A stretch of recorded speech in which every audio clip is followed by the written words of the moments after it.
Okay, Richard Snyder, who's a senior at Hellgate, is going to be doing a concerto in G major, the first movement by Telemann, for the viola.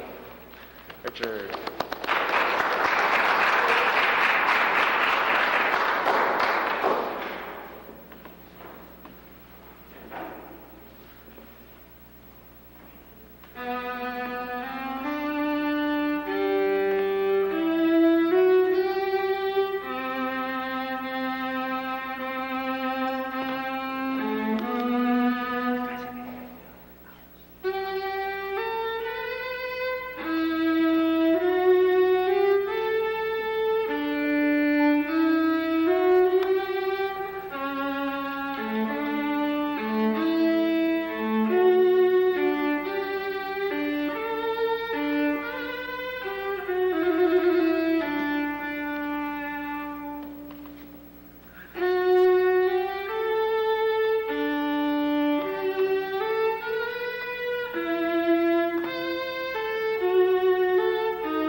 Now doing the duet?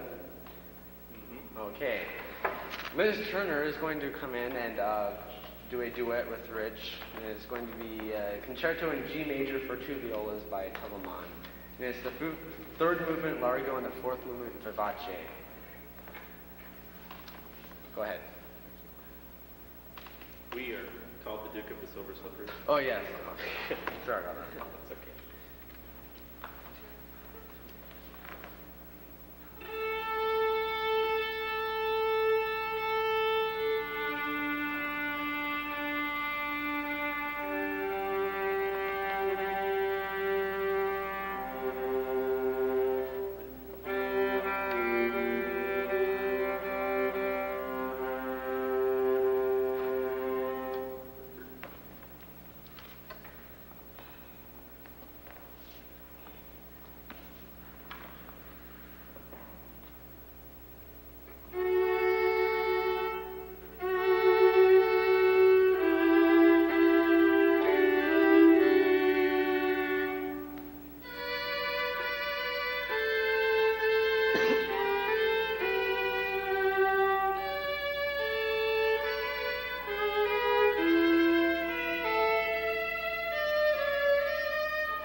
sorry.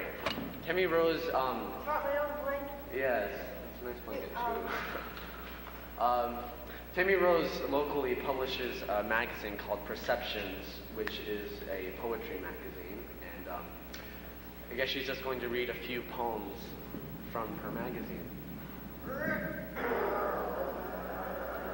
Yes. Well, okay. Let's try to see if I can there's some big form of amplification. Okay. It occurs to me that I do publish a poetry magazine, yes.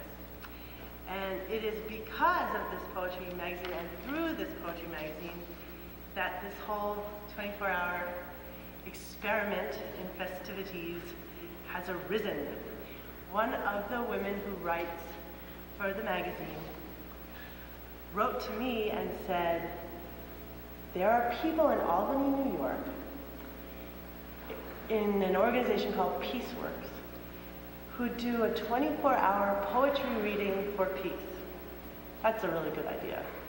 I mean, to read and have ideas going out that mitigate against what Yeats calls the widening gyre, this endless, apathetic, depressive cycle downward into nothingness. But 24 hours of poetry didn't sound like it was going to go over big in Missoula, so I thought, well, if we added music, and if we added you guys, the Hellgate crew, that we would probably have a really good show. So that's where it came from. And so these poems in the center kind of the 24 hours are to thank the poets who gave me the idea in the first place to do. The first one is called Extravaganza. Saturating myself all day at the zoo, fishes begin to float in the sky. Surrealist images edge into me and trees begin to walk, stalking their prey. Clouds hawk the latest news. A big storm is on the way. Elephants shake hands in the doorway. I almost laugh out loud at polar bears dancing a jig. Chimney stacks seem to be launching sharks to the moon. These fantasies weave into the fissures of my brain, unlocking the gates for a quick visit to uncharted spaces. That's by Anne Simon. Springs on the wing. I can see spring in the winter sky. Piercing the dawn is the cry of faraway birds that I hear. Spring's on the wing, I have no fear. In the winter woods, I have found echoes of spring loudly resound. Watch the snow melt and disappear. Spring's on the wing, I have no fear. Anticipating spring today, when winter's woes will fade away, the earth's no longer will be bare. Spring's on the wing, I have no fear. Sherry Small Sunday wrote that. I like these poems. Asparagus. My mother and I love eggplant, fried, and tuna fish on toast. And when it comes to asparagus, we know where to get the best. Long time ago, we hunted those fat sprouts with shiny purple bases, walking lumpy rows and squatting low. My mother cut them deep, piled them gently in the updrawn hem of her apron. While I hovered close, played with worms that she unearthed, broke them in half to watch their fragments squirm. And unlike all the other kids, I loved asparagus, that steamed green essence of early summer. And oh, in fall, the patch transformed into a child-sized forest of perfect 4-foot trees with puffy, soft, prickly clouds. I would run through the lumpy rows with my eyes squeezed shut, letting the branches stroke my bare arms and my face.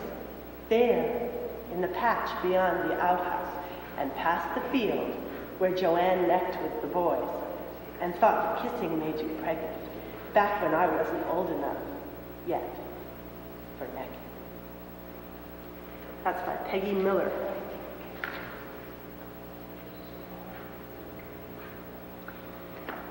Mama remembers.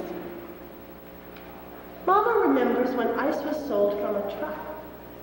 Milk with cream at the top was delivered in glass bottles to back doorstep. The baker came in the parlor to leave his baked goods if none of us was home.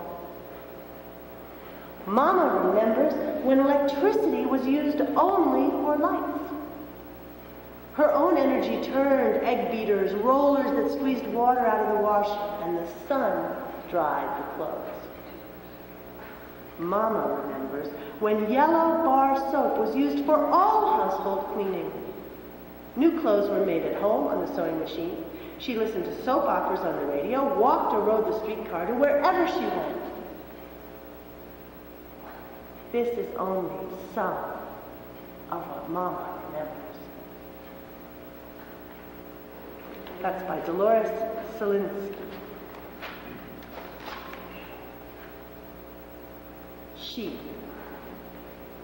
She is a liberated soul. And when she plays Chuck Berry, the skeletons in her closet shake, rattle, and roll. That's by Ann Ellsworth.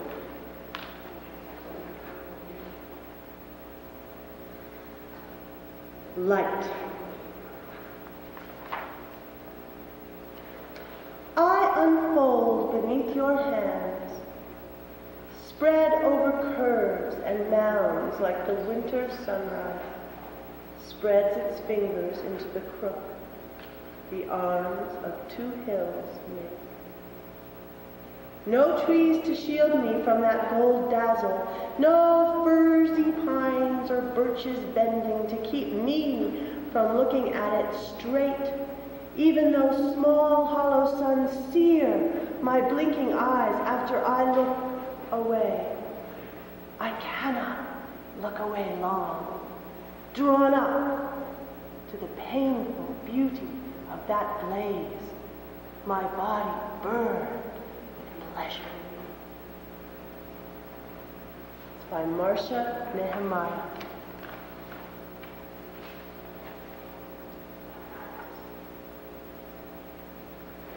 Transfiguration.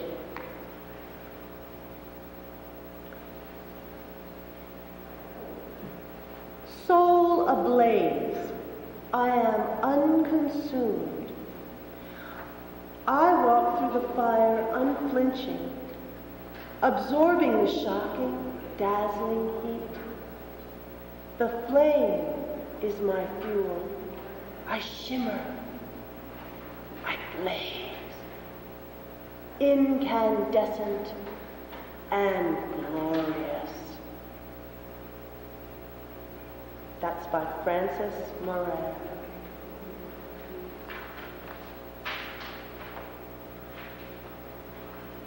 Rachel. There's a fire inside her. She hones life down, digs mud up from the earth to make clay, takes in earth, fire, and air to create beauty, something useful, something real. She lets light shine from her fingers as she looks to her center and the sun that burns inside her. That's by Pamela Altfield Malone.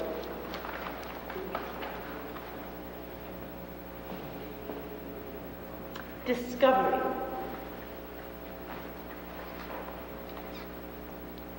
Come to me when your soul searches out the morning, in the cool silver dew on the first spring leaves, and the wind, a soft shade of hope, winds its way through branches like a messenger of glad tidings, the sun awakening in a red and gold coat to greet the day. That's by Bobby Saunders.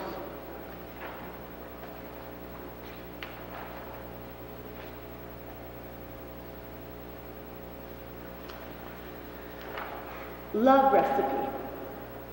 Take a gallon of pure love, preferably undiluted. Dust with a dash of gentle touch. Blend in some soft music. Add a dream or two for flavor, and pour in warmth. Sweeten with an ounce of laughter, roll in satin, spice with lace, then toss with melted emotion, let it simmer until tender, bring to a boil, shake well, enjoy while hot. That's by Anne Ellsworth.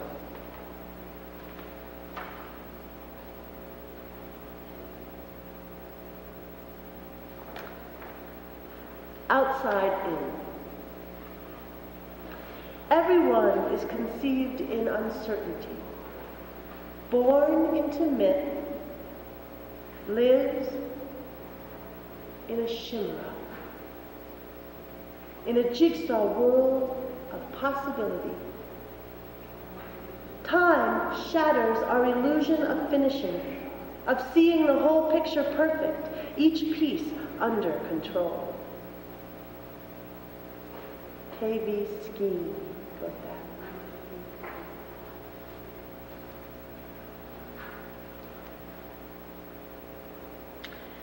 The man who lives in the park.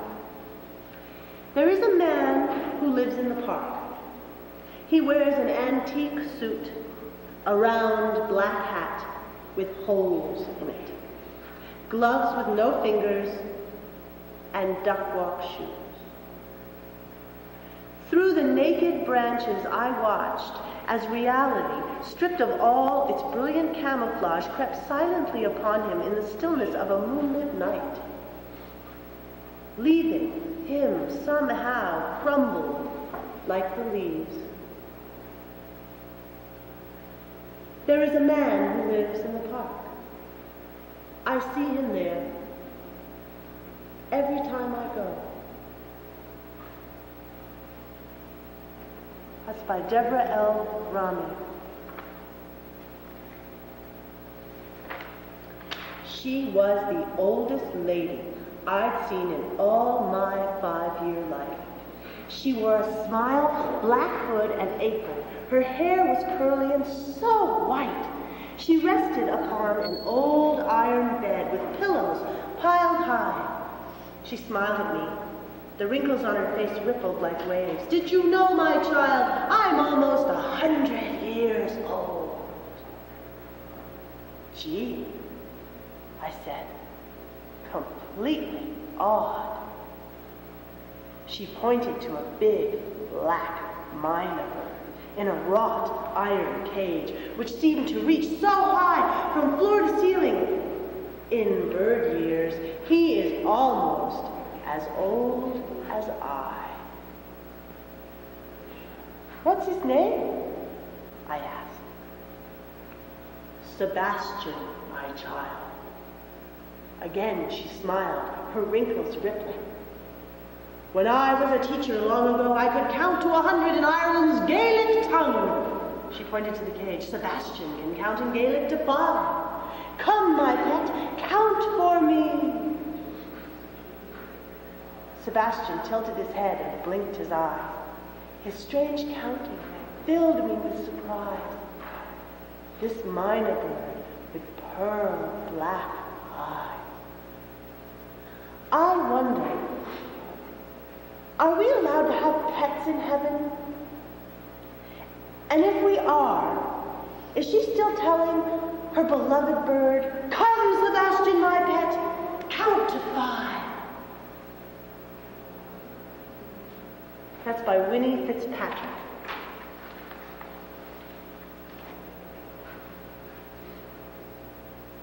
There is another time when love comes hushed, not crying wildly like a crow disguised. It rises patiently, the way warm air fills a room.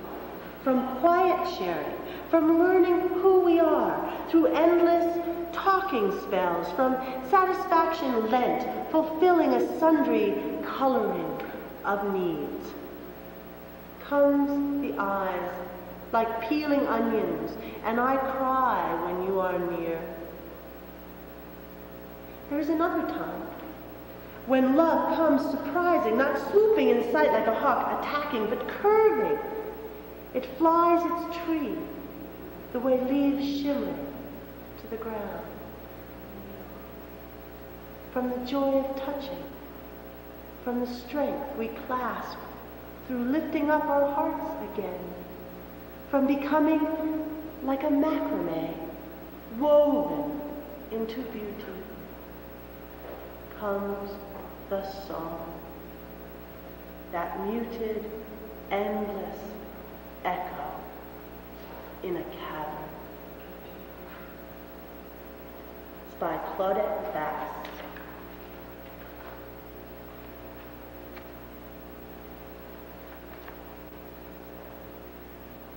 Current events. 1. It is the season for quiet change. I am a tern circling above a sea I cannot name.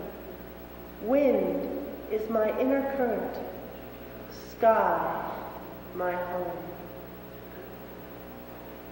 2. I'm a different woman now. I used to be nice to everybody, extra nice to unspiritual beings, perhaps because I was afraid of them.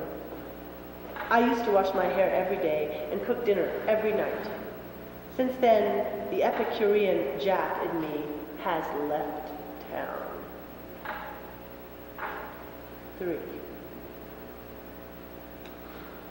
Father invites me home for the holidays, all expenses paid. Today I phoned my mother long distance and asked her to tell him, thank you, but no. All those years, I dwelled in a house I could not live in. His was a house without a heart. 4.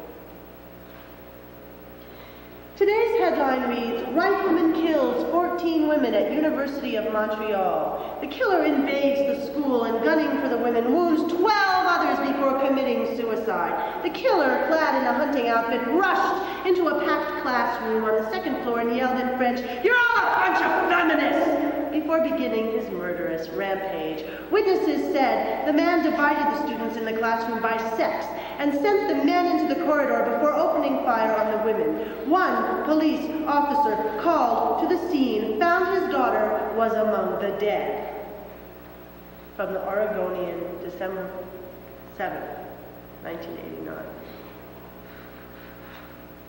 This evening, standing in my kitchen, stirring the lentil soup that simmers on my stove, with eyes of compassion, I hear on the radio that the killer blamed women for his unhappiness. I light a candle as a vigil. I never wanted to be like my mother. I never wanted to relive her misery with my father, the emperor. But I did. I married him twice and left him twice. But he never saw me leave because he didn't even know who I was. 2 weeks ago, my doctor, who's a feminist, diagnosed me as one of those women who love too much and prescribed a list of books to read on codependency. Now, I thank my mother for the curly hair she gave me, for my old-fashioned name, and for introducing me to the ocean when I was 13. Henceforth, I will not sacrifice myself to men who seek revenge. 5.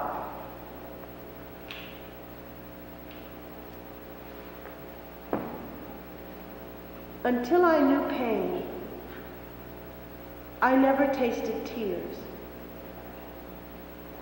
Now I must find that lovely place where the lyre I pluck sings true. 6.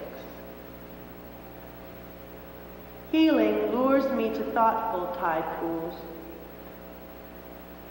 Now I am in harmony with the moon. That's by Edna Kovacs.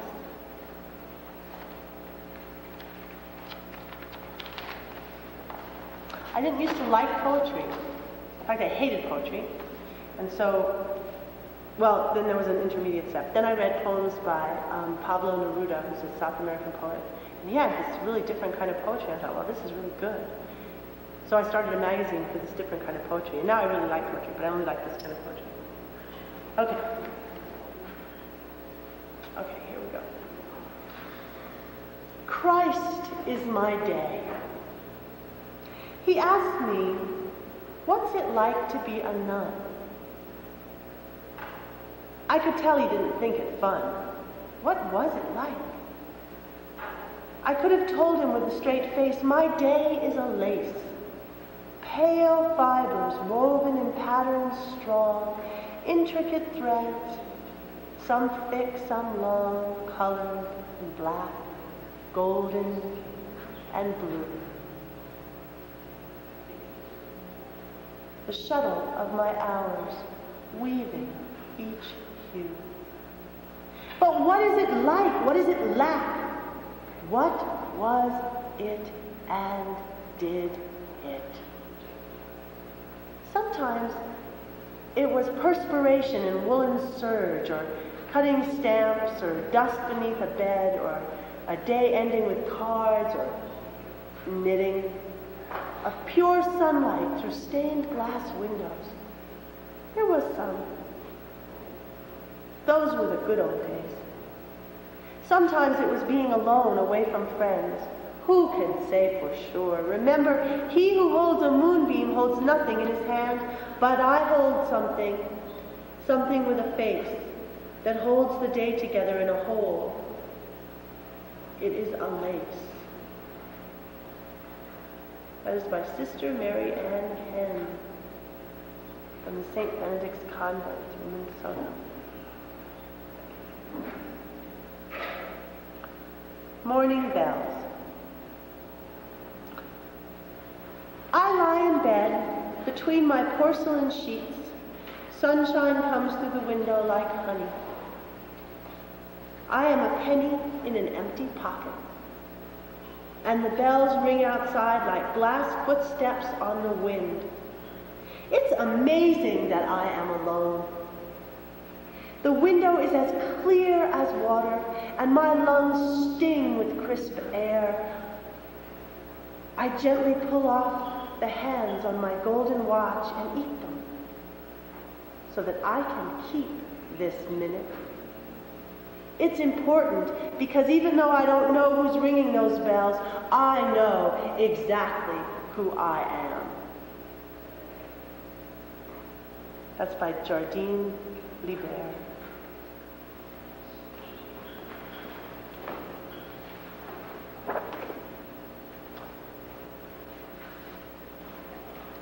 Wagner in Seattle. My father sleeps with an axe, each night a vacation to the Seattle Opera where melody becomes his religion, changing prayers of light to soft tenor cadences. His bones thirst for Wagner, ring of the Nibelungen, rattling the keyholes of a dream.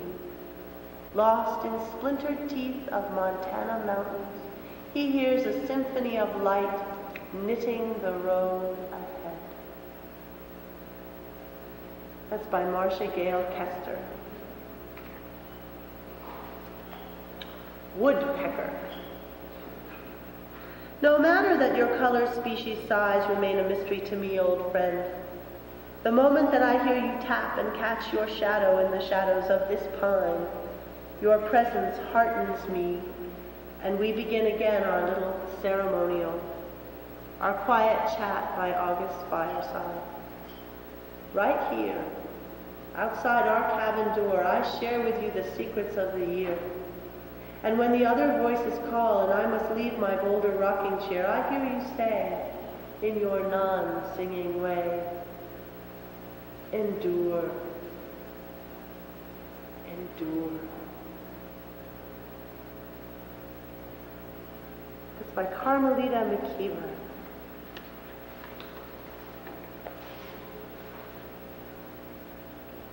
Bountiful phrase. Encourage Encouraging words, how I relish them, those delicious hors d'oeuvres, choice morsels that make my spirit soar. I feel like saying, may I have seconds more, please? Smiling inwardly, holding tight, laughing inside. That's by Anne Simon.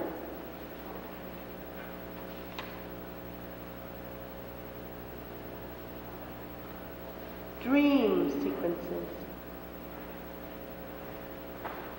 I'm a violin, singing to the soft dew. I listen as pearls of mist caress the earth. I float with kelp thawed with snow. I'm a lime in a citrus grove, tulip in a mossy bed. I'm a lover of secrets, a dusky seaside sparrow. I'm a doe leaping freely across a midsummer meadow. I'm looking out a window to another window. Outside it's snowing. I'm getting stronger as I grow older from the center, like a tree. That's by Edna Kovacs.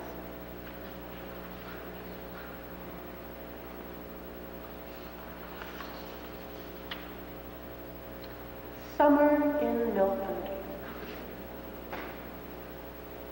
Tall maples lace fingers across Connecticut roads, their gnarled feet uprooting sidewalks.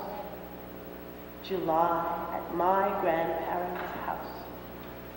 The scallions grow wild by a sloping fence. Dandelions shake loose their seeds, tiny parachutes snagging on wet grass. Afternoons when sunlight spirals through flaps of hand-embroidered curtains, we snap jigsaw puzzles together on card tables with unsure legs. Grandpa's raspy tales of the Great War, tin Lizzies and gas ration tickets, lost years he can never replace. Grandmother, white reflection in the glass cabinet where bone china is a memory of Christmas dinners and wedding parties. At night, we trap firebugs in mason jars, their yellow lights winking like a distant city. My sisters and I share the fold-out bed in a musty basement cluttered with steamer trunks and back issues of National Geographic. Frayed slippers of our grandparents whisper their age across dry floorboards in a bedroom that smells of mothball and crushed roses. Outside, the moon surprises us with its youthful face beyond dimming stars where clouds form shadows in the maple trees. That's by Marcia Gale Kester. And that's my last poem. Well, good job, Temi Rose.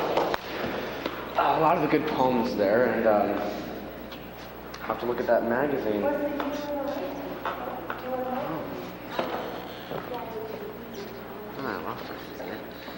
What? Oh, okay. We have Wesley DeVore, who is going to be reading a few poems for us, and two poems? Yeah. 2 poems. And also play an original piano piece. What? I think I just laughed. Could you guys do it because you have both hands free and both of us don't have hands free?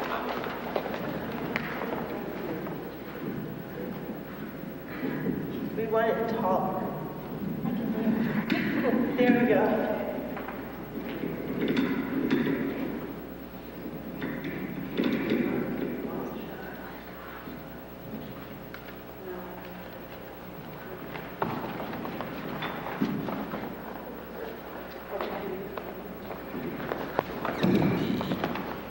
Inspiration.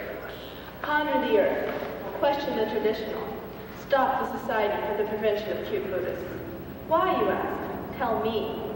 Reform the Renaissance. Live life. Feel, breathe, become poetic art. Inspire, not inhibit yourself, or you shall forget your soul and become none. That's dedicated to my best friend. Next song is called Escape. escape. Let's go away to a remote Swahili village to live in a mud hut dried in the sun. Away from this high school and this smelly, stale, polluted, winter-bound place we call home. We can dance in the moonlight and skinny dip in the warm African sea. They'll say, "You're crazy, stop running away." But we'll have already gone. Away from the hubbub and rules and war-hungry politicians, we'll get in touch with nature instead of government class. So come away with me and live contentedly in sin in our remote Swahili mud hut by the warm Swahili sea.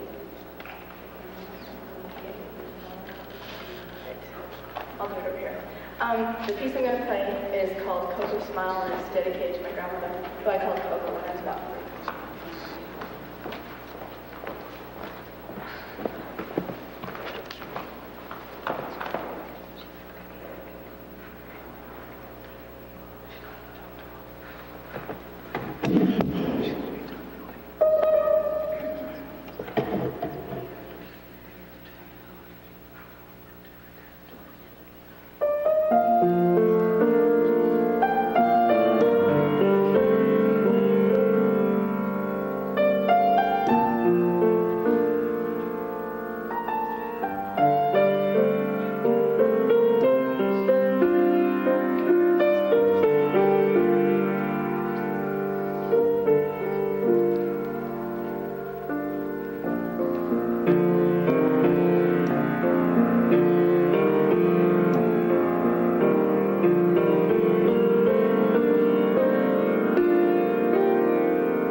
I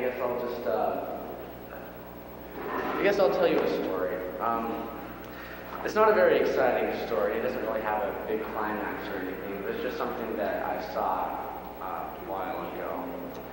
And it was last September, between the shift of summer and winter, and it's like fall, and like a lot of clouds are around, and you have the sense of loss. Hey. Hi, we're gonna come talk. Yeah, can we help this? Yeah, sure. Sure. Talk about something before, or? Whatever you want to talk about. I was going to tell the story. I'll just finish it.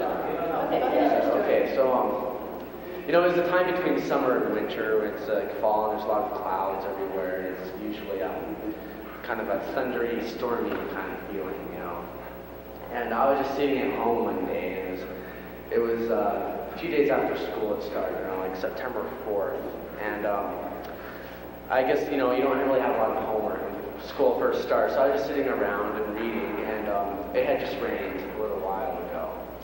And it's just, kind of a sprinkling, refreshing rain of fall. And it had stopped, and the clouds were breaking a bit. And it was around 5 or 6, or maybe 7 around there. And so I'd just been reading, and then someone in my family told me to come outside, and there's something that I should see. And so I walk out the door, and you immediately get this feeling of the rush of a storm, that fresh scent after a storm you get. It's just like the rain is soaking the ground, and you just get this, that refreshing kind of, makes me want to take a big smell of everything around you, like that. Hey, excuse me, so let me finish this. Okay, so,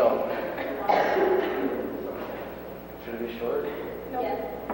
Oh, you're doing something? Yes, we're here to talk. Oh, okay, talk. No, finish your story.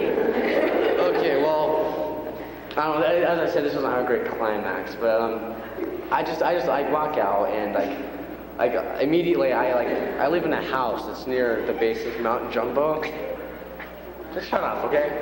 It's at the base of Mount Jumbo, and the first thing I notice is that right above Mount Jumbo, there's this huge red light that's covering the whole thing above Mount Jumbo, and it seemed as if a great roaring fire was on the other side of Mount Jumbo, and then the lights of the flames are just streaming over it, and the whole sky right above Mount Jumbo was a deep red, as if it was the fires of hell or something were there.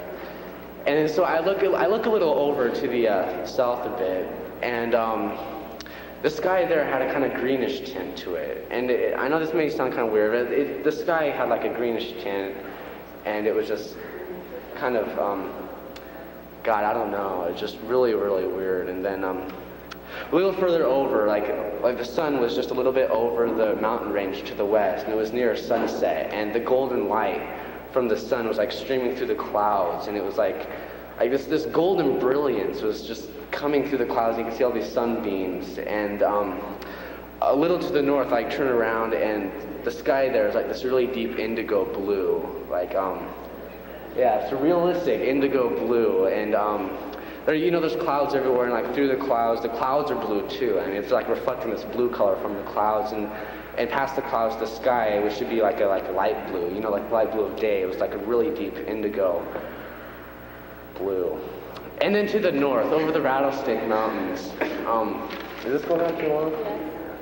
Yes. Okay, well, it's just the very ending of it, and just over the Rattlesnake Mountains, there's this a purple color. It's just in the sky. I mean, nothing around the land or anything, but in the sky, there's this purpleness.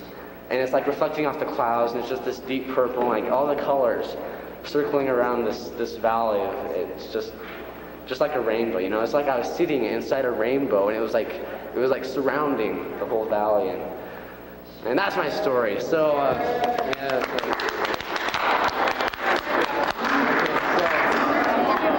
It's the 13th hour. 13th hour, and here we are. Yeah. Yes. 13. Are you enjoying the show? Yes, everything I told you is true. It's totally unembellished. Just everything I said, exactly.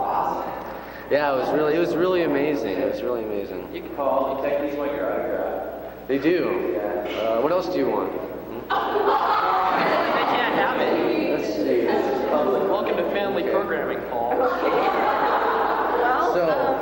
It's a quarter to 12. That's it.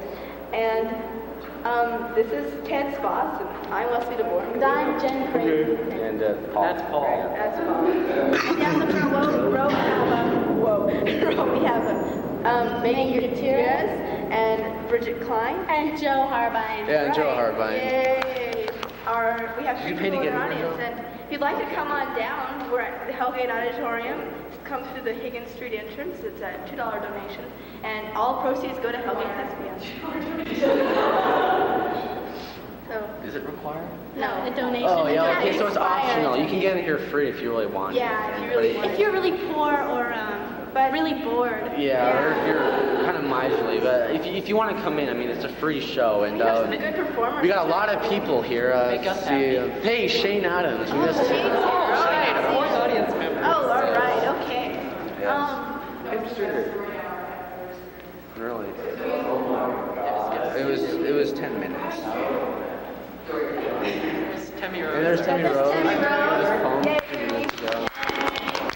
You can all get up there and talk. All right, guys, what should we talk about? Wesley, you can play background music or something. I'll play We can play Rock and Roll Part 1 and show our warm-ups. Anybody read any good books lately? Why no? I have.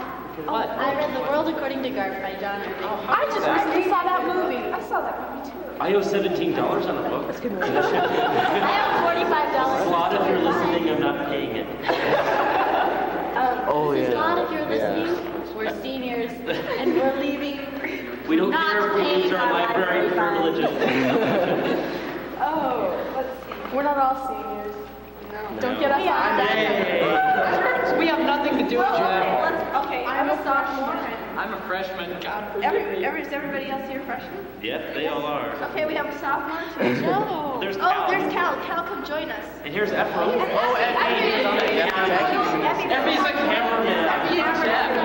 And this is Jackie's another camera person. So who's on the camera then? That's my No guess. one.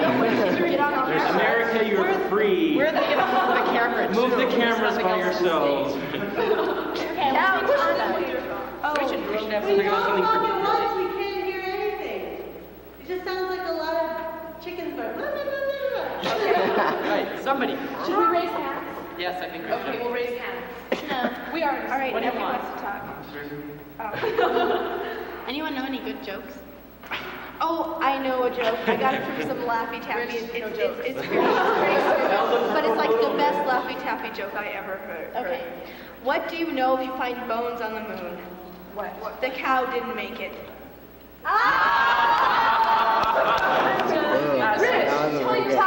Oh, yeah. Rich. Chihuahua joke. Rich Snyder. Rich Snyder. Wait, how long do we have? We have plenty of time. We have until someone shows up. Come on. This is our Hand me the microphone. Put the microphone over here. Okay, Katie is telling the purple. This is the purple chihuahua joke. Oh, it's a chihuahua. Okay. Here, I'll sit down and we go. Could be. Everyone listen. Uncle Richard, tell us a Are you story. listening? Good. Okay. It seems that once upon a time, there was this vacuum cleaner salesman who sold you for vacuum cleaners. What kind? And Hoover vacuum cleaners. He was a traveling door-to-door salesman. And he went to talk to his boss one day, and the boss said, well, you know, today I think you're going to do some out-of-town work. He's like, well, okay. I have a nice red convertible. It'll be a very nice trip. So where am I going, boss? He said, well, I'm going to a town called No Name. Never heard of this place before. And so the guy started... Talk louder. Okay. Can you hear me? Yeah. Okay. And the guy left the office, and his boss didn't wish him good luck or anything. And he said, you know, have a nice trip. He said, whatever you do not sleep in the No Name Hotel. Okay. So he drives to No Name, and it's a really nice day, and he gets there, and he doesn't really have a good day of selling, but he doesn't have a bad day. So he's got 2 vacuum cleaners, which is pretty average, you know, he can support his family in that. So nighttime comes, and he remembers he can't sleep in the No Name Hotel, so he takes his red convertible and drives up to this scenic lookout point on No Name. Puts down the hood, crawls in the back seat, pulls his overcoat over him, and goes to sleep. And it's a nice night, you know, it's kind of starry. You know, that was about 10 o'clock at night. About 1 o'clock, he wakes up, and it's just pouring down rain. And they're like, okay, well, I'll go and put up the hood on my car. And he flips the switch, and he just even starts the car. It's broken. What kind of car? It's a red convertible. A 57 Chevy. But the hood won't, the roof won't go up. And so he's like, well, what am I going to do? I can't sleep underneath the car. I can't sleep in the trunk. I'll die. I think I'll just have to go sleep at the no-name hotel, which is a no-no, but he's like, you know, my boss will never know. I don't have to tell him unless he asks me, because I'm honest and I will tell him if he asks me. So he goes there, and he knocks on this little door, you know, just knocks, no one answers. No one answers. Nothing. Just keeps knocking and knocking and knocking. Finally, nothing stops. And this little tiny peephole opens,